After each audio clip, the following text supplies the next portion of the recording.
بەناوی خوای بەخشندەی میهرەبان سڵاوتان لەبێت بەڕێزان لە بەرنامەی ئەمڕۆ قسە لەسەر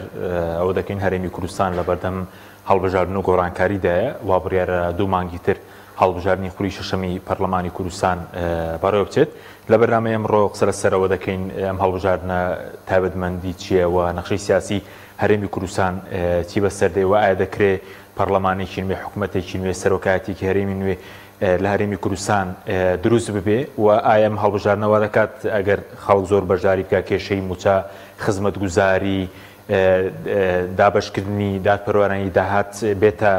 ئاراوە کێشەکان چارەسەر بکرێن. ئەم پرسیان لەگەڵ هەرێک لە بەڕێزان دکتۆر بێستون حەمە ساڵح بەرپرسی مەکتەبی هەڵبژاردن و ئاماری کۆمەڵی دادگەری لە ستۆدیۆ، هەروە لە هەولێرەوە حاکم عەباس هەمزە شارەزای یاسایی قسەی لەسەر دەکەین. سوپاسی ئامادەبوونتان دەکەین کاک دکتۆر، بەخێر بێن، سوپاسی ئامادەبوون دەکەین. دوو مانگمان ماوە بۆ هەڵبژاردنی خوری شەشەمی پەرلەمانی کوردستان. هەرێمی کوردستان لە بەردەم گۆڕانکارێکی گەورەدایەوە دەرفەتێکەوە کلیلی گۆڕانکاری ئەگەر خەڵک زۆر بەشداری بکە. بەڵێ بەناوی خوای بەخشندەی میهرەبان زۆر سوپاس بۆ جەناب و هاوکارانی بەڕێزیشت. دیارە هەڵبژاردن تاکە دەرفەتی ئێستا گۆڕانکاریە بۆ دەسا و دەستکردنی دەسەڵات. ئێستا لە تەواوی دنیا ئەتوان بڵێم لە سەدا 95 بەرەو سەری وڵاتانی دنیا لە ڕێگەی پرۆسەکانی هەڵبژاردنەوە چ دەسا و دەستکردنی دەسەڵات دەکرێت ئەوە و چانسە درێتە هاو نیشتیمانی ئەو وڵاتە بۆ ئەوی چی بوێ لە کاتێکا بێوێت لە چەند ساڵێکە بێخاتە سەر کورسی دەسەڵات و لە چەند ساڵێکی تر لێ وەربگرێتەوە یان بەهێزتری بکە. بۆیە بە دڵنیایی هەڵبژاردن تاکە ڕێگەی هەرێمی کوردستانە لە ئێستا کە پرسی دەسا و دەستکردنی دەسەڵات لە خۆیەوە ئەگرێ. بۆیە گرنگە هاو نیشتیمانی هەرێمی کوردستان بەو ڕۆحیەتە بڕوانێتە پرۆسی هەڵبژاردن کە ئەمە مافێکی ئاسایی و یاسایی خۆیەتی و پێویستە ئەو مافەی کە 4 ساڵ جارێک پێی دراوە کە بەداخۆ لە هەرێمی کوردستانە 4 ساڵەکان زۆر جارە بێتە 5 و 6 پێی دراوە ئەو مافە بەکار بێنێ، چونکە بەکارنەهێنانی ئەو مافە واتە ناڕاستە و خۆ ڕازیبوونە بەو دەسەڵاتەیە کە ئێستا هەیە. ئێمە زانین دەسەڵاتێکی گەندەڵ کە کاتێک لە وڵاتانە کارەکە هەموو هەوڵێکی بۆ ئەوەیە ئەو خەڵکانی ناڕازین لە دەسەڵاتەکە بە جۆرێک لە جۆرەکان ناومێدیان بکە لەوەی کە بەشداری پرۆسی هەڵبژاردن نەکەن لە بەرامبەرا خۆی دەنگی خەڵکانی خۆی بەدەست بێنێتەوە ئەوانەی کە وەک کۆیلە بەکاریانێنێ یان زەخت و زۆریان لەیەکە یان بە جۆرێک لە جۆرەکان ئیرادەی کڕیون ئەوانەوەکو خۆی ئێنێتەوە و خەڵکی ناڕازیش بێبەشەکە لە دەنگدان. بۆیە هەموو ئەو کەسانەی کە لە پرسی هەڵبژاردنەکان قسەیان هەیە شارەزان هەموو ئەمانە کۆکن لەسەرەوەی کە هەڵبژاردن ڕێگەی سەرەکی گۆڕانکاریە و هاوڵاتیش جەمسەری ئەساسی ئەو گۆڕانکاریەیە کە ئەتوانێ بە دەنگەکەی نەخشەی سیاسی هەر وڵاتێک لە 4 ساڵ بۆ 4 ساڵی تر بۆ ماوەیەکی تر بگۆڕێت. باش بەسکاتور لە زۆربەی وڵاتان بڵۆن لە بەریتانیا لە فەڕەنسا تا لە ئێرانیش ئەوانەی کە ئۆپۆزیسیۆن و بەرهەڵسکار بوون توانیان سەرکەوتن بەرز بێنن ساڵی گۆڕانکاری بوو لە زۆرێک لە وڵاتان. ئەمە بۆ کوردستانیش چاوەڕێ دەکرێت کەم ساڵی گۆڕانکاری بێ ئێوە خەڵک ناڕەزایەتیەکانی یەک بخات. خۆی ئەگەر کوردستان ئێمە بیشوبێنین بە هیچ وڵاتێکی جیان ناشوبێنرێ. بۆیە بۆ لەبەرەوەی کە ئەو گەندەڵی و دزی و دەخەڵی و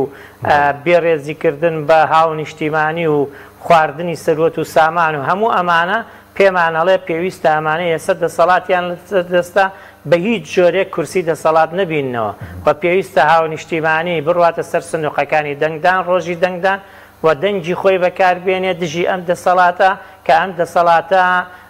دەستی بردووە بۆ سامانی سەرزەوی و ژێرزەوی ئەم هاو نیشتیمانیانە و لە ئێسەوە مافی ئەوانەیشی هێشتا لە دایک نەبوون بۆ 50 ساڵی تر عقدی 50 ساڵی و عقدی درێژخایەن و ئەمانەی کردووە کە ژێرخانی ئەم وڵاتی هەڵتەکاندەوە. بۆیە گرنگە هاو نیشتیمانی ئەم شتانی لەبیر نەچێتەوە و ئەو گۆڕانکاریانەی کە ئێستا لە ناوچەکە هاتووەتە ئاراوە پێویستە لە هەرێمی کوردستان باشتر تۆکمەتر بەهێزتر بێتە ئاراوە و سزای هەمووانە بدرێت کە هەرێمی کوردستانیان بە ئەم ڕۆگەیان کە ئەم ئێمە ئێستا 11 ساڵی 2024 خەڵکی چاوەڕێی موچەی مانجی حەوتەکە کە جاران ئێمە لە سیانزەی مانگەوە دەسەکرا بە موچە بۆ 25 بە ئێستا هەژدە ڕۆژ بەسەرەوە تێپەڕیوە بۆیە پێویستە خەڵکەمانی لەبیر نەچێتەوە. ئێستا جاران ئێمە کوردستان خاوەنی زۆر شتی خۆی بوو، ئێستا بێ هەموو لایەنەکان هەموو پەرلەمانتاران هەموو خەڵکانی دڵسۆز بڕۆن تکا بکەن بۆ ئەوەی کە هیچ نەبێ پارەکە بنێرن. ئێستا هەرێمی کوردستان جاران ئەیانو نابێ بەپەلە بنووسرێ موچە حادیسە بەپەلە بنووسرێ لیست نێرا بۆ بەغا لیستەکە بردبینی کرا لیستەکە باش بوو لیستەکە بەشێکی ڕەفز کرا بەشێکی ڕێکخرایەوە یعنی ئینسە نەک بەپەلەیە بەپەلەکان یعنی 10 و 12 و زیاتریشی تێپەڕاندووە دەسەڵاتە لەسەر حکوم بێ و بەپەلان هەروە دەبن بۆ موچە دەسەڵاتە لەمە زیاتر لە هەکبەیان نییە لەمە زیاتریشی پێ ناکرێ ئەم دەسەڵاتە لە لێواری بەرەوتیاچوونایە ئەبێ خۆرەوە بۆ خوارەوە ئەو بەپەلانە شەردەمێنن بۆ موچەوە بۆ کێشەوە بۆ خزمەتگوزاری بەدڵنیایی ئەگەرەمانە بەردەوام بنەمانە ئەم کێشانە زیاد دەکات ئەم شتانە زیاد دەکات بۆیە پێویستە خەڵک زۆر بەچاو کراوە بە ڕۆحێتی تۆڵەسەندنەوە لەم دەسەڵاتە گەندەڵە بڕاتە سەر سنووقەکانی دەنگدان. سوپاسێکی کاکتۆر کاک حاکەم سوپاسی جەنابیشت دەکەین دەمەوێت سەرنجی بەڕێش بزانم ئێمە لە بەردەم هەڵبژاردننی پەرلەمانی کوردستانی تا چەند دەرفەتێکی گرینگەوە چەندە گرینگە هەموو دەنگە ناڕازیەکان خۆیان یەک بخەن و پێ دوایە کوردستانی دەچێتە قۆناغێکی نوێەوە دوای ئەو هەڵبژاردنە؟ ئەبەڵێ ئەسپاس بۆ جەنابەت سڵاو بۆ بینێرەکانت و میوانە بەڕێزەکەت بەڕاستی لەو وڵاتەی ما بێجگە لە هەڵنوێزنواندن بەشداریکردن و بەشداریکردن لە هەر هەنگاوێک نەک هەر لە هەڵبژاردن لە هەر هەنگاوێک کە ببێتە هۆی گۆڕانکاری ببێتە هۆی چاکسازی ئەوە پێویستە هەموو لە یەکەوە بەشداری بکەن کەس بێلایەن نەبێ لە وڵاتیداوە کەسیش بێلایەن نییە بە حەقەت چونکە ئەوەی کە لە وڵاتەی ما دەگوزەرێ بە هەموو لە ڕەهەندەکانەوە ڕەهەندی سیاسی دەیگری کۆمەڵایەتی دەیگری ئابووری دەیگری مەعیشەت و ژیانی خەڵکی دەیگری پەیوەندی بە هەمومانەوە هەیە هەر بۆ کەسێک و دوو کەس و جیهاتێک و دوو جیهات نییە بۆیە لەسەر هەر هاوڵاتیەکە شعور بە مەسئولیەت دەکا پێویستە لە فرسەتێک بگەڕێ بۆ گۆڕانکاری بەرەو باشتر بەرەو چاکتر و بەرەو پێشەوە یەکێ لەو فرسەتانش کە لە پێش هەر هاوڵاتیەکی ئەو وڵاتەی مەدا هەیە بەشداریکردنە لە هەڵبژاردن لە وڵاتەی مەدا بەبێ هەڵبژاردن بەشداری نەکردن لە هەڵبژاردن هیچ خازانجێکی نییەوە بەشداریکردن بەلانی کەم تعبیرکردنە لەو هەڵوێستەی خۆت تعبیرکردنە لەو تەسەورەی کە خۆت لە وڵاتەدا هەتە اینجا بە هەمووانمانەوە بە هەموو لایەکەوە بە لایەنی دەسەڵاتەوە یان بە لایەنی معارەزەوە یا هاوڵا هەر هاوڵاتیەکی دیکە خۆ جەماعەتی هاوڵاتیانی سەر بە حیزبی دەسەڵاتیش ئەوانیش مەجموعەیە خیاراتیان لە بندەستە مەسەلەن دەنگ بەکام لەو مڕەشەحانە دەدەن کە دانەیە بیکەن بە ئەندامی پەرلەمانی کوردستان لەناو ئەوانیشدا هەموو خیارەکان یعنی وەکو یەک نییە هەموو مڕەشەحەکان وەکو یەک نییە هەموو ئەوانەی کە دانەیە بچنە پەرلەمان وەکو یەک نییە هەر لەوێوە لە هاوڵاتیەکەوە کە لەگەڵ سوڵتا متعاونە سوڵتەی بەدەستە لە ئەرچێتی بڕوا بەشداری بکە لەو گۆڕانکاریانە لە بەشداریکردن لەو گۆڕانکارێنێ کە ڕۆدەدا تا هاوڵاتیەکی ناڕازی و هەر هاوڵاتیەکی دیکە بێزگە لەو ڕێگایە بێزگە لەو هەڵوێستانە هیچی دیکەمان لە بندەست نییە خۆوە ساڵان نەما ئەو زروفە تێپەڕی خەڵک بداتە شاخ و چەک و چەکداری و ئەلەو بابەتانە ئێستا هەر ئەو ڕێگایانە هەیە ئەگەر ئەو ڕێگایانە چاکسازی و بەرەو پێشچوون تێیاندا هێواش بێ هەر دەبێ بەشداری بکەین چار نییە طبیعەتی هەڵبژاردن و گۆڕانکاری لە وڵاتی ما زۆر هێواشە هەر بۆ خۆی طبیعەتی وڵاتەی ما ئاوایە هێواشە بەڵام هێواشیش هەر باشە هێواشیش هەر باشە بە ئینقلاب و بە لە ناکاو بە زیلزال و بە ئەو شتانە ناکرێ بەڵام دەبێ بکرێ و مەئیوزبوون و پاڵدانەوە و دەست لە ئەژنۆ وەرگرتن هێندەی کە خراپە و هێندەی کە سوڵتە و گەندەڵی و ئەوانە زیاتر دەکا و تەرجیعیان دەکا کە گۆڕانکاری ڕوونەدا خەڵک مەئیوز بێ هەمیشە ئەوانەی کە مستەفیدن لەو زروفەی کە سائیدە و باوە لە هەموو شوێنێکی هەروایە هەمیشە هەوڵیان حەزیان لەوەیە خەڵک حەماسەتی نەبێ بۆ بەشداریکردن لە هەڵبژاردن بۆ چونکە هەموو هەڵبژاردنێک گۆڕانکاری دروست دەکە هەموو هەڵبژاردنێک گۆڕانکاری دروست دەکە خەڵکی تازە دێنێتە پێشێ هێندێک خەڵکی دیکە دەباتە دوایە هەر لە سوڵتەی تەنفیزی بگرێ هەر لە سوڵتەی قەزایی بگرێ هەر لە سوڵتەی هەموو ئەوانە بیر و باوەڕەکان دەگۆڕێ بۆ چوونەکان دەگۆڕێت تەکە تولات دەگۆڕێ وەکو یاری شەترەنج سەربازەکان دەگۆڕێ زۆر جاری وا هەیە مەلیکیش دەگۆڕێ ئەوانە هەموو کارن کە لە ئێستادا هاوڵاتیانی هەرێمی کوردستان دەتوانن تەنها ئەوەی بکەین شتێکی دیکەشمان کردووە و کراوە منەظەماتی کۆمەڵگەی مەدەنیەوە مامۆستایان و ئەوە خەڵکانی قانونی ئەوانە کاری زۆر کراوە هەر بەرەو چاکسازی وەکو ئەو داوا و شەکوانێک کە تەزیرکران لە محکەمەی ئیتیحادی زۆر شتیان گۆڕی ئەو مراجعات و چوون و هات و چوونەی بەغدایە و حکوومەتی بەغدایە و هێنانە سەرخات ئەوانە هەموو شتن کارگەشتە ڕادەیەکی تا هێندێک منەظەماتی حقوقی ئینسان و کۆمەڵگەی مەدەنی خۆمان هێندێک مەوزوعیان گەیاندوتە کۆمەڵگای نێودەوڵەتی گەیاندویانتە منەظەماتی حقوقی ئینسانی نێودەوڵەتی ئەمانە هەموو هەنگاون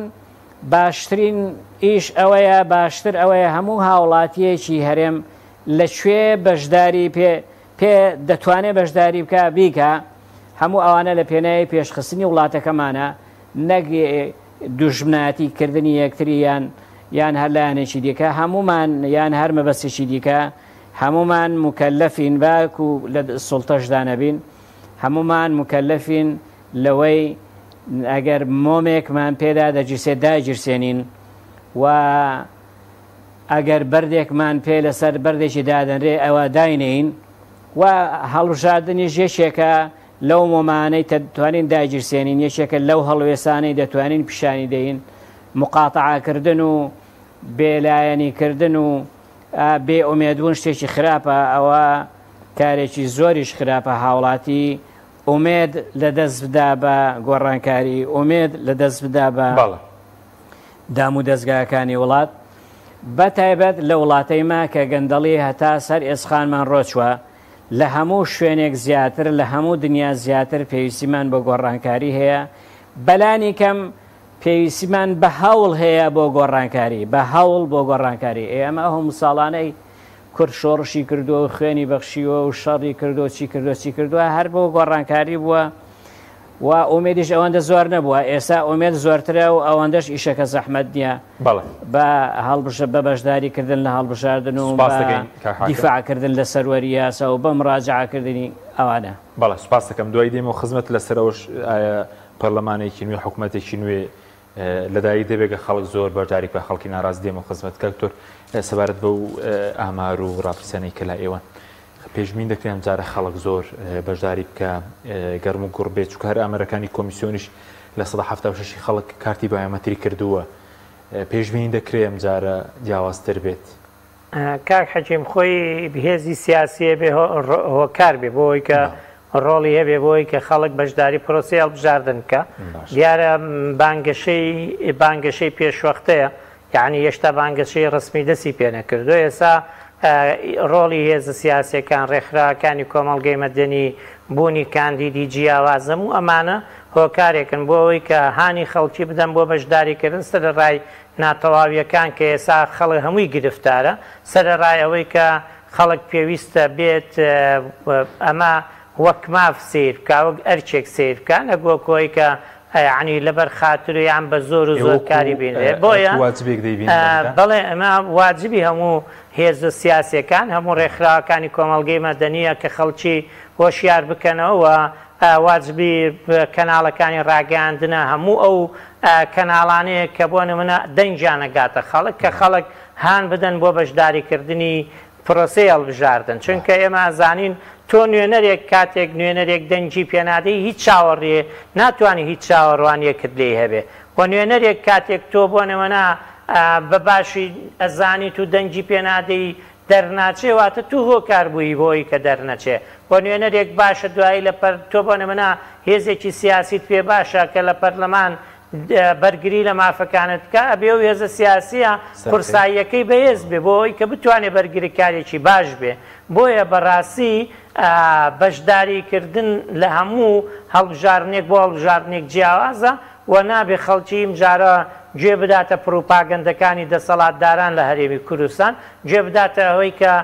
پەرلەمان هیچ بەهایەکی نییە هیچی پێناکری هیچ ناگۆڕێ مەخێ پەرلەمان شت گۆڕێ ئێماوە تا لە عێراق بۆ نمونە تاوەکو ئێسایش کە دەسەڵاتداریانی هەرێمی کوردستان کە خۆیان بە لەرزۆکی دروست بوون تا ئێسش پێیان وایە لە بەغا زۆر باشترن بەڵام ئەوتا لە بەغا دەسەڵاتی یاسادانان کە پەرلەمانە باڵاترین ڕۆڵی هەیە لە عێراقا توانێت یعنی سیر کە لە عێراق دەسەڵاتەکان کاری خۆیانەکەن کە ئیمجارە ژێمە هیوادارین یعنی خەڵکی سوودی لە ڕابردوو وەربگرت بێ و خەڵکی بێت ڕۆڵی هەبێ لە تێکشکاندنی ئەم کابوسانەی کە لە هەرێمی کوردستانن ئەبێ ڕۆڵی ئەمەی هەبێ و ڕۆڵیش بەوا بێت یعنی بەشداری سیاسی هەڵبژاردن وەک مافێک سیر بکە وەک ئەرچێکی نیشتیمانی بەرامبەر بە خۆی مناڵەکانی داهاتووی قوتی یعنی هەموو شتەکان کە لە کوردستانە پێیەوە گرێدرا ڕەنگە بڵێن ئەمجارە خەڵک زۆر بەشداریکە خود بڵێن هەڵبژارنی ئەمجارە گۆڕانکارێک دروست دەکات چی گۆڕاوە کە لە چاوە هەڵبژارنەکانی ڕابردووش بە دڵنیایی هەڵبژاردن گۆڕانکاری دروستەکە بۆ چونکە ئێمە ئازانین ئەوەی لە ڕابردوو داتاشرابوو و داتاشرانە هەڵتەچێنراوە بە جۆرێک لە جۆرەکان نەماوە ئەو داتاشرانە جاران 11 کورسی داتاشرابوو بۆ خزمەتی لایەنێکێ کرد ئێسا و داتاشرانە نەمان خەڵکێکی ترە هێنرا و داتاشرا و ئەخرا خزمەتی هێزێک و دوو هێزەوە ئەوە نەمان جاران بۆ نمونە بە دەنجی پارێزگایەک کەم و کورتی شوێنێکی تر یەکلایە کرایەوە نەمان جاران هێزێک پێی وا بوو خۆی هەموو شتێکە لە کوردستان ئێسا ترسی لەوەیە لە دوو پارێزگا دەرچێ ئەو شتانە نەمان یعنی ئێمە ئێسا ئەم هەڵبژاردنە زۆر شتە گۆڕێ کە باشترین گۆڕانکاریەوەیە لەوانەیە هێزێک پێی وا بوو جاران ئەو هەموو شتێکە لە کوردستان ئێسا لە دوو پارێزگای عنی زۆر ئەمەلی بەخۆی هەیە دەرچێت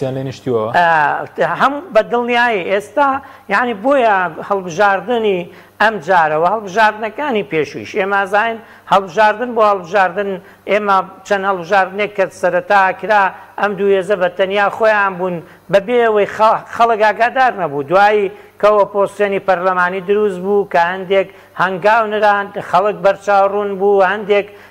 شت گۆڕا هەندێک شتاتە ئاراوە ئێستا بۆ نمونە پێویستە هەمومان لەگەڵەوە کۆک بین کە پێویستە ڕۆڵی دامەزراوەی پەرلەمان ئەکتیف بکەینەوە و پەرلەمان دەستگایەک بێت دەسەڵاتدار لێی بترسێ وەزیر لێی بترسێ سەرۆک وەزیر لێی بترسێ سەرۆکی هەرێم لێی بترسێ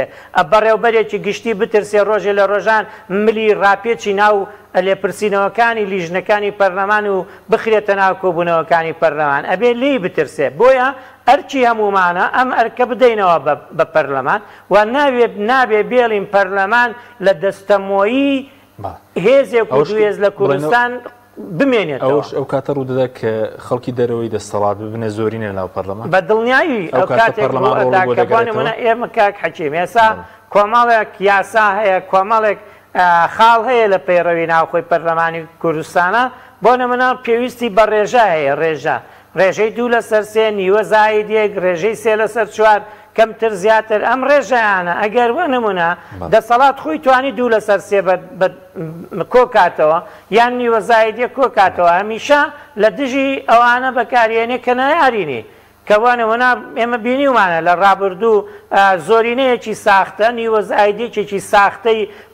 بە چاو سوورکردنەوە 1-2 جار بەکاراتەوە هەرێمی کوردستانی بەرەو هەڵتەکان بردووە بۆیە گرنگە ئەو ڕێژەیانە جارێکی تر نەخرێتەوە دەسی هیچ لایەنێک وە ڕێگەن نەدرێت لایەنێک بە دەنجی تەزویر و ساختە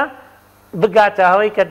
دەنجی حەقیقی خۆی نەوێنێتەوە. بۆیە ئەمانە هەمووی بە بەشداری خەڵکەوە بەسراوە، ئەمانە هەمووی بەندە لەسەرەوەی کە خەڵکی بەشداری بکە، بەڵام بەشداریەکەی سزای ئەمانە بدات، سزای هێزە سیاسیە دەسەڵاتدارە شکست خواردەکانی هەرێمی کوردستان بدات. سپاسم کاتۆر. کاک حاکم سەبارەت بە لەدایک بوونی بڵێن پەرلەمانێکی تازە بێ لە دوای بیستیدەوە پێوەستە بەچی پەرلەمانێکمان هەبێت کە بتوانێت ڕۆڵ یاسادانان، چاودێری، پەسەندکردنی بودجە، لیژنەکانی پەرلەمان کاروباری خۆیان جێبەجێ بکەن، پێوەستە بەچی؟ و ئەمە دەبێتە سەرەتایەکی ئەگەر نەخشەی سیاسی بگۆڕێ حکوومەتێکی جیاوازتر لەدایک ببێ. بەڵێ کاک حەکیم هەموو پەرلەمانێک حتا ئەگەر پەرلەمانەکە لاوازیش بێ، حتا ئەگەر دەسەڵات حیزبی دەسەڵات یان دەسەڵات خۆی کۆنتترۆڵشی بەسەردا هەبێ، هێشتا هەر ئەو ئەندامانەی کە لە ناو پەرلەمان دەور و کاریگەری خۆیان هەتا حەدێکی زۆر باش دەتوانن بکەن. ئەو پەرلەمان دوو ئەرچی ئەساسی هەیە، ئەرچی یاسادانان، تەشریع و ئەرچی مراقەبەکردن. ئەوجا دەوری مراقەبەکردن سوڵتا هەر سوڵتەیەک بێ دەسەڵات زۆر لێ دەترسێ، بۆیە لە هەموو نظامە سەرکوتکەرەکاندا، لە هەموو نظامە فەردیەکاندا ئەو نظامانە زۆر دژی دوو جیهازن، دوو دام و دەستگان، دوو موئەسەسەن. یەکیان زۆر دژی پەرلەمانن، دووەمیان دژی جیهازی ئیدیاعامن، چونکە ئەو دوو جیهازە مراقبن بەسەر دەسەڵاتەوە. عادەتەن دەسەڵات ئینتیاکات دەکا، عادەتەن دەسەڵات مخالفەی دەکا، عادەتەن دەسەڵات گەندەڵی دەکا، ئیدی ئەوانە مراقبن بەسەریەوە. بۆیە دایمەن ئەو دەسەڵاتە سەرکوتکەرانە، فەردیانە، دیکتاتۆریانە، تۆتالیتاریانە عادەتەن حەزیان لەو دوو دام و دەستگایان نییە. ئێستا باسی پەرلەمان دەکەین، عادەتەن حەزیان لە پەرلەمان نییە و دانەیە پەرلەمانێکی شەکلی، پەرلەمانێکی زەعیف، پەرلەمانێکی لاواز بێ بۆ ئەوەی مراقەبەی دەسەڵاتی بەچاچی پێنەکرێ. بۆیە هەڵبژاردن و دەنگدان بە خەڵکانی شایستە، بە جیهاتی شایستە، بە جیهاتێکە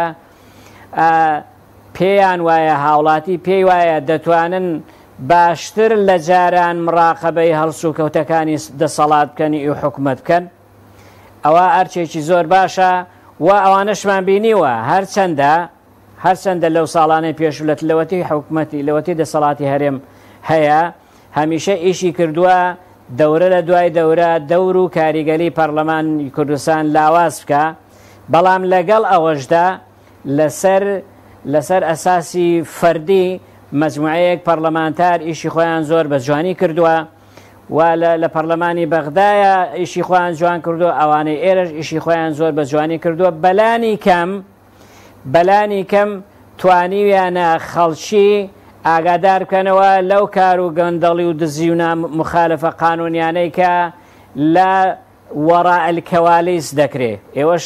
ئاگادارکردنەوە وریاکردنەوەی خەڵکیش هاوڵاتیەکانیش کە دەنجیان پێداوان کارێکی زۆر باشە. باشی لیجانت کرد. طبعاً ئەگەر خەڵکانی لێهاتوو، خەڵکانی پسپۆر لە ناو پەرلەماندا هەبن، ئەوانە دەور و کاریگەریان دەبێت لە لیجانەکاندا. مەسەلەن کەسێکی مختص پرۆفیسۆر بێ لە قانون، ئەوە حتا دەسەڵاتیش ناتوانێت لە کەسێکی دیکە بێنێ بۆ لیژنەی قانونی کە هەر بۆ خۆی هێنایەتی بۆ ئەوەی شوێنی پێپڕکاتەوە. مەجبورە ئەوە لەوێ ئیشی خۆی دەکا بۆ مەشروعی قەوانین، بۆ مراقەبە، بۆ هەموو لیژنەکان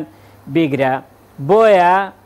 ڕۆیشتنی خەڵکی پسپۆر و لێهاتوو لەسەر ئەساسی کەفاعات و لەسەر ئەساسی هەڵوێست وەرگرتن، نەک لەسەر ئەساسی مەسالیح و خۆدەوڵەمەندکردن کارێکی ئەساس و کارێکی سەرەکیە کە هاوڵاتی ئەوانە لێک بداتەوە لە کاتی دەنگداندا کە دەنگ بە هەر کەسێکی دەدا.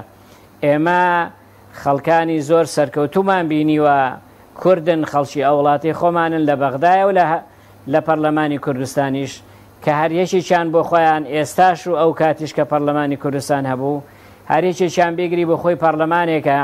ئێستا من نامەوێت ناوی کەس بێنم بۆی نەبێتە ڕێکلام بۆی بەڵام خەڵکی کوردستان هەموو شاهێدن کە هەر نەبێ هاوڵاتیانی هەرێمی کوردستانیان لەو هەموو گەندەڵی و فەسادی و فەزیحەتانە ئاگادار کردوێتەوە کە لە وڵاتی ئێمەدا ڕوودەدەن لەلایەن ئەنواع و ئەشکال جیهات و دەسەڵات و جیهاتی مەسلحەت باشە کاک حاکم مەسلحەت و پەرستی و ئینتیهازیدا بەڵێ ئەوە بۆ خۆی ئەرچێکی زۆر باشە کارێکی زۆر گەورەیان کردووە هەر نەبێ ئەوە ئەگەر ئەوەندەشت هیچیت پێ نەکرێ ئەو ئەوەندەت پێ بکرێ لەوێ لە پەرلەمانی حەسانەت هەیە کامێرەت لەسەردەدام و دەستگایەکەیە پرۆتۆکۆلات هەیە تەسجیل دەکرێت ئەوانە هەموو شتن بۆ خۆی گۆڕانکاری ئاوا دەکرێت هێواش هێواش بەڵێ سوپاس دەکەم دێمەوە خزمەت کاک حاکم کاک دکتۆر کۆمیسیۆنم ڕۆژ بڵێ ئاگادارێکی بڵاو کرد بۆ ئەوانەی کە لە 22/2022 تاوەکو 26/2024 لە دو ساڵی ڕابردوو بایەمەتریان کردو و دەتوانن بچن کارتەکانیان وەربگرنەوە گرنگە خەڵک کە کار دەربێت چووکەم جارە هەر بە پێی و کارتە دەنگ دەدرێت کاک حەکیم کارتی دەنگدان ئێستا یەکێکە لەو بەڵگەنامانەی پێویستە وڵاتی کە تەمەنی یاسایی 18 ساڵ بەرەو تەواوەکە پێویستە هەی بێ یەکێک بێ لەو بەڵگەنامانەی هەیە بێ چونکە ئێستا لە هەندێک لە دام و دەستگاکانی دەوڵەت ئەو کارتە داواکرێ بۆ ئەوەی کە هەندێک مامەڵی پێبەڕێکرێ کارتی دەنگدان ئێستا ناکرێت کارتی من ئەبێ وەکو کارتی نیشتیمانی وەکو هەر هەوەیەکی تر سەیری بکەم ناکرێ هەوێکەی من لە شوێنی تر بێ لە لای کەسی تر بێ لە دەستگای تر بێ یعنی ناکرێت یعنی سەکێل ئێمە ڕازیە بێ کارتی نیشتیمانیەکەی ئیجازەی سایقەکەی بۆ نمونە هەوەی دایرەکەی لە لای خەڵکی تر بێ یان لە دەستگای تر بێ کەسبات ئەبێ کارتی دەنگدانیش بەم جۆرە سەیری بکەین یعنی ئێستا ئەو کارتانە ئەگەر یەکێک پێویستە یعنی نەک پێویستە بڕا پێویستە زۆر بە زووی بڕاوەری بگرێتەوە خۆی خاوەنی بێ ناکرێ خەڵکی تر خاوەنی بێ چونکە ئێمە بینیمان لە ڕابردوو ئەم کارتانە خەڵکی تر بەکارهێنا تەزویری پێکرا بە ئەم ئیرادەیەکی هەبوو بۆچوونێکی هەبوو دژی ئیرادەی ئەم دژی بۆچوونی ئەم خەڵک بەکارهێنا هەرچەندیم جارە کۆمەڵێک ڕێککار گیراوەتە بەر بۆ ئەوەی نەتوانرێت بەڵام ئێستایش پێویستە هاو نیشتیمانیانی هەرێمی کوردستان زۆر بە زووی بڕەن کارتەکەیان وەربگرنەوە ئەوە جیاوازە لەوەی کە تۆ یعنی کارت وەرنەگرتنەوە ناکاتەوەی کە تۆ بەڵام من ناڕازیم ناچم بۆ دەنگدان کارتیشم ناوێ ئەمە جیاوازە لەوەی تر تۆ کارتەکەت ئەبێ هەبێ ناڕازیش بیت نابێ کارتەکەی خۆت ببەخشی ئەمە گرنگە و گرنگە کۆمیسیۆن ڕێککارەکانی تەوزیعی کارت زیاتر بکە یعنی ئاسانتر بکە کەناڵەکانی زیاتر بکە لە چۆن کەناڵەکانی وەرگرتنی پەنجەمۆر و بایۆمتری زیادە کرد لە هەندێک لە دەوایرە ئێسەیش پێویستەکە لە هەندێک شوێنە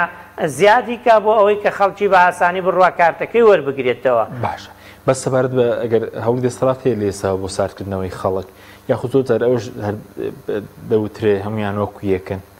ینی هێزەکان لیستەکان وڵای چی ینی دەسەڵات بەردەوامە لە ساردکردنەوەی خەڵک لە دێر زەمانەوە ئەم دەسەڵاتە گەندەڵەکان هەمیشە ئیشیان بەوە بۆ خەڵکی نەچێت بۆ ئەوەی کە سزای ئەوان نەدا ینی پێیان وتوە کاکە ئەگەر بە قوربانی خەڵک بوون ئەگەر دەنگ نادێ بە من مەڕۆ ئێستا ئەمەیان بۆ بەسەر ئەمە ناخوایەسە ئێستا هەڵێ کاکەوە تا فڵان و من وەکو یەکم بەلە چیا وەکو یەکم بۆ نەمەنا تۆ سەروەتی ئەم وڵاتە هەمووی دزی ئەم وڵاتت هەمووی بەخشی هەموو سیادەی ئەم وڵاتت خستە ژێر پێی خەڵکەوە نیوەی خاکی کوردستانت دایەوە بە ئەو هەموو خوێنەت لەسەر ڕژانێسا بە ئاسانی تەسلیمت کردەوە تۆ هاتی بۆ نمونە لە قووەتی هێزە هاتیتەوە ژێرەوەی کە ئێستا قوربانی خەڵکە بیشانی خەڵک ماچەکەی هاتیت یعنی ئێستا ئێمە بۆ نمونە هەزارەها یعنی شت ناکرێ باسی یعنی هیچ نییە ئێستا تۆ دەستی بۆ بەی شانازی پێوە بکە یعنی پێویستە ئەم دەسەڵاتە خۆی بێ شکستی خۆی ڕابگەێنێ خەڵکی کوردستان من شکستمێنە من ئێوەم تووشی ئەم هەموو دەردی سەریە کرد زۆر داوای لێبوردنەکەم سزام مەدەن بەڵام دەنگ دەرێکم بێوە بوونەوە پرسیار لە تۆیکەم بۆ خەڵک دەنگدا بەهێزەکەی تۆ جیاکەرەوەی چی بنون لەگەڵ دەسەڵات لەگەڵ لایەنەکانی تر جیاکەرەوەی بۆ نمونە من ئێمە کۆمەڵی دادگەری کوردستان شانازی بە هەموو ڕابردوی خۆبانەوەکەی، شانازی بەکاری پەرلەمانیمانەوەکەین، شانازی بەکاری حکوومەتمانەوەکەین، شانازی بەکاری حکوومەتی خۆجێیمانەوەکەین، شانازی بەکاری حیزبیمانەوەکەین، شانازی بە شەخصی حیزبیمانەوەکەین، شانازی بە بەرنامەمانەوەکەین کە هەڵگوازراوە لە ئاینی پیرۆزی ئیسلام، شانازی بەوەکەین ئەخلاقی وڵاتەمان هێشتووەتەوە خستومانەتە سەر ڕاستەڕێ، شانازی بەوەکەین لە خەمی پەروەردەی خەڵکمان بووە، شانازی بەوەکەین کە لە خەمی هەژارانە بووین، شانازی بەوەکەین دەستمان بەسەری بێباوکانایەناوە، شانازی بە زۆر شتمانەوەکەین. یعنی من شتێک نابینم لە کاری خۆمانە پێم وابێ ئەم خاڵە خراپە. کاکە ئێمە دەستمان لە بەتلیاک خەڵکی دەستمان لەوایە گەنجمان سەر لێ شێواو کرد، گەنجمان خستە ناو ئاراستی دەریاکان کرد، دەستمان لەوا هەیە ئێستا تلیاک بووەتە خولیای گەنجان هەمویان ئالوودە بوون، نەدەستمان لەوا هەیە ئەو گەنجانەی ئێستا لە ناو کۆڵانەکانە ئەسوڕێنەوە بێ ئیش و بێکار، هیچیان نییە خەریکی دەردەسەرین بۆ خۆیان و بۆ خێزانەکەیان، دەستمان لەمانە نییە. کاکە ئێمە دەستمان لەوا نییە وڵاتانمان ێ نابێتە سەر ئەم خاکە و پێمانوت بێ فەرمونون ئێوە خاکەکەی ئێمە بۆ ئێوە ئەوە بەس لە پێناوی کە براکەمان پشتگوێ بخەین. کاکە دەستمان لەوان نییە ریفراندۆمێکی سەقەت کرا و کوردستانمان تەسلیمی بەغدا کردەوە، دەستمان لەوان نییە سەرخان و ژێرخانی ئەم وڵاتەمان تێکداوە. ئێمە دەستمان لە چاکسازی چاکە، پیاوەتی، خەمخۆری، دڵسۆزی ئەمانە هەیە. ئێمە دەستمان لەوە هەیە ئەخلاقمان گێڕاوەتەوە، دەستمان لەوە هەیە نەمانێشتووە دەستورێک لە کوردستانە دابنرێت دژی نەگۆڕەکانی ئاینی پیرۆزی ئیسلامە بێ. ئێمە ئەمانەمان هەیە. ئەگەر ئەمانە ناسینەوەی من نەبێ ئەی چی ناسینەوەی منە؟ یعنی با من پێم خۆشە خەڵکی کوردستان بێت کاکە تۆ و فڵانی ژۆکویەکن لە چییە؟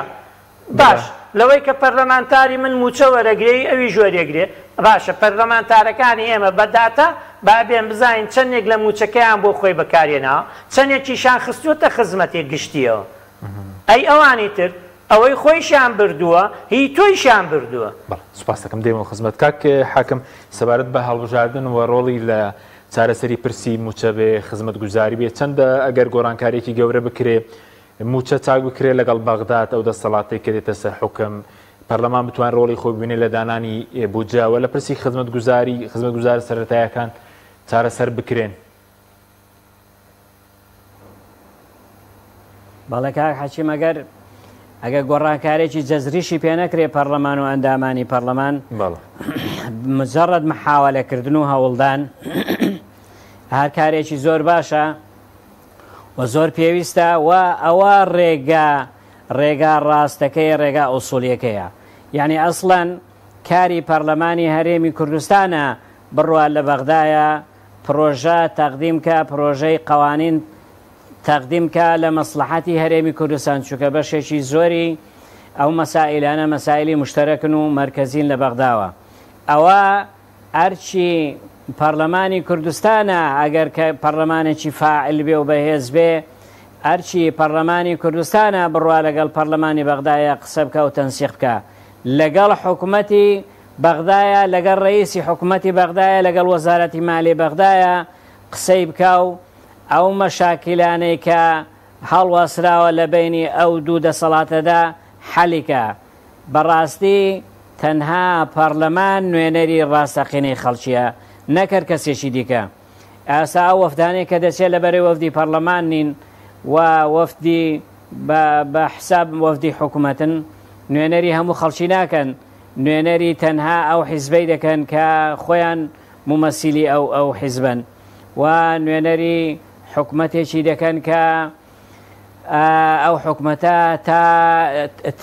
تێپەڕیوە و پەرلەمان پشتگیری نەکردووە، شەرعیەتی پەرلەمانی نەماوە. بۆیە لە هەموو لایەکەوە ئەگەر ینی بۆ ئەوەی خەڵک بابەتیانەتر لەگەڵی قسەی بکەین، ئەگەر پەرلەمانی کوردستان نەتوانرا پەرلەمانێک دروست کرێ ئەو پەرلەمانە دەسەڵاتی هەرێمی کوردستان بگۆڕێ، مەسەلەن لەو حیزبی وەرگرێتەوە بیداتە دەستی ئەو حیزب، دیسان ئەوە هەموو ئیشەکەی پەرلەمان نییە بەشێک ینی ئیشەکانی پەرلەمان هەر بەردەوامەوە هەیە ئەگەر پەرلەمان زیندوو بێ هەتا خەڵکی متەنەوە و ئەحزابی زۆرتی تێدا بێ چالاکتر دەبێ و بەهێزتر دەبێ و تەرحی جوانتر و زۆرتری دەبێ ئەوجا کەواتە لە هەموو حاڵەتەکاندا بوونی پەرلەمانێک ئەگەر پەرلەمانەکە ڕێژەی سەر بەدەسەڵاتیش زۆرتر بوو ڕێژەی ئەوانەی کە ناڕازین لەو دەسەڵاتە و معارزی دەسەڵاتن کەمتر بوو ئەوە معنایوانە هیچ ناکرێت نەهیز دەکرێت من باسیەوەم کرد کە ئەندامێکی پەرلەمان بەتەنیا وەکو فەرد کاری زۆر گەورەی کردو و بەردەوام کاری زۆر گەورەش دەکا لە بەغدایش دەیکا ئەلێرەش دەیکا ئەوانە هەموو ئیشن پەرلەمان ئەندامی پەرلەمان شەرعیەتی تەخویلی جەماوەری هەیە دەنجی پێدراوە کەواتە لە هەموو شوێنەیەک لە هەموو دایرەیەک لە هەموو دام و دەستگایەکی ڕسمی پێویستە ڕێگای بۆ بکرێتەوە پێویستە بچێ متابعە بکە پەرلەمان ئەندامی پەرلەمان بۆی هەیە بچێ ئەو دام و دەستگایانە بگەڕێ متابعەی گەندەڵی بکە لە گەندەڵی پرسێتەوە مفاتەحەی دەوائر و ئەو هەیئات و دەستا و وەزارەتانە دەکا پێویستە جوابی بدرێتەوە ئەگەر جوابیشی نەدەنەوە ڕێگای لە بندەستە کە ناچاریان کە جوابی بدەنەوە بۆ نمونە لە ئیعلام ڕادەگەیەنێ من لەگەڵ فلان وەزارەتی قسەم کردووە مفاتەحەی فلان وەزارەتم کردو جوابیان نەدامەوە متابعەی فلان داوام لە دەستەی فلان کەسی کردووە فلان دەستەیە کردو حتا بەناو فلان کەسی کردووە جوابی نەدامەوە بە ڕێگای قانونی ئەوانە هەموو مخالفی قانونن دەتوانێت ڕێگای قانونی بگرێتە بەر ئەوانە هەموو ئەگەر لەسەر شکلی فەردیش کاری بکرێ ئەوە هەر ئیشن و ئیشی زۆر باشیشن کەواتە با خەڵک ناومێت نەبێ بڵێ ئەوەی کە هەیە هەر هەیە ئەوەی کە حیزبی دەسەڵات دەیەوێ هەر ئەوەیە ئەوەی کە فلان ڕئیسی حیزبە دەیەوێ هەر ئەوەیە نا هەروانە هەموو نظامەکان هەموو دەسەڵاتەکان لە دەنجێکی ناڕازیش دەترسێن لە یەک دەنجی ناڕازی لە یەک کورسی ناڕازی دەترسێن بەڵکو دەنجێکی بەهێز ئەگەر سەر بە حیزبی دەسەڵاتیش بێ کاریگەری هەیە لەسەر حیزبە لەسەر حیزبەکەی خۆی بۆ متابعات بۆ مراجعات بۆ یاسادانان بۆ مراقەبەکردن بۆ زەختکردن خۆ دەکرێ حیزبی دەسەڵاتیش ئەندامی بەهێزی هەبن ئەندام پەرلەمانی بەهێزی هەبن زەخت لەسەر حیزب و دەسەڵات و وەزیر و مەسوولەکانی خۆیان بکەن کە گەندەڵی نەکەن گەندەڵیان پێ کەمکەنەوە مراقبەی یای ناکرێ حیزبی دەسەڵات مەجموعەیە ئەندام پەرلەمانی بەهێزی هەبن لە ناو پەرلەماندا لەناو ئەو دام و دەستگایانەدا مراقبەی ئەدای حکوومەت بکەن مراقبەی دەوائری حکوومەت بکەن کە هێندە نەچن ناو گەندەڵیەوە کە گەندەڵی نەبێت کە مخالفاتی قانون نەبێت کە داگیرکردن نەبێت کە پاشە گەردانی نەبێت دەکرێت ئەوە بەڵام بە خەڵکی بەهێز دەکرێت بە خەڵکی دڵسۆز دەکرێت بە خەڵکی میهانی دەکرێت بەڵا سوپاس دەکەین کاک حاکم کاکتۆر کەمتر لە خولەکێکەکەم ماوە بەرپرسینە مەکتەبی هەڵبژاردننی کۆمەڵی حەوت کورسیتان هەیە چاوەڕێن زیادی بکەن هێزی سیاسی کاک حەکێ بۆ بەشداری پرۆسی هەڵبژاردنەکە بۆی زیادکە ئێمە زیادکەین دڵیشمان ینی کارەکانیشمان بۆ ئەوەیە پشتیوانی خەڵک و جەماوەرمان ئێمە هەموو ئەمانە بەو ئاڕۆحە چوینەتە پرۆسەی هەڵبژاردن کە زیادکەین ئەوەی شیمان هێشتێتەوە بۆ خەڵک حاکمە سنووقەکانی دەنگدان حکومەکەن ئێمە هەر لە ئێسەوە کارەکەین بۆ ئەوەی کە بە پلانێکی تۆکما هاتوین بە ئامانجێەوەی کە ئیشاءالله ژمارەی کورسەکانمان بە پشتیوانی خوای گەورە و ئەو خەڵک و جەماوەرەی دەنگدەر و کادیر و ئەندامی ئیشاءالله بەرەو پێشتر دەچین. سوپاس دەکەین کاک دکتۆر بێستون حەمەد ساڵح بەرپرسی مەکتەبی هەڵبژاردن و هەماری کۆمەڵی دادگەری لە ستۆدیۆ هەروەها لە هەولێرەوە دادوەر عەباس هەمزە شارەزای یاسایی سوپاسی جەناویشت دەکەین. سوپاس بەوەی بینێرانی بەڕێز سوپاس باوکارانم خواتان لەگەڵ.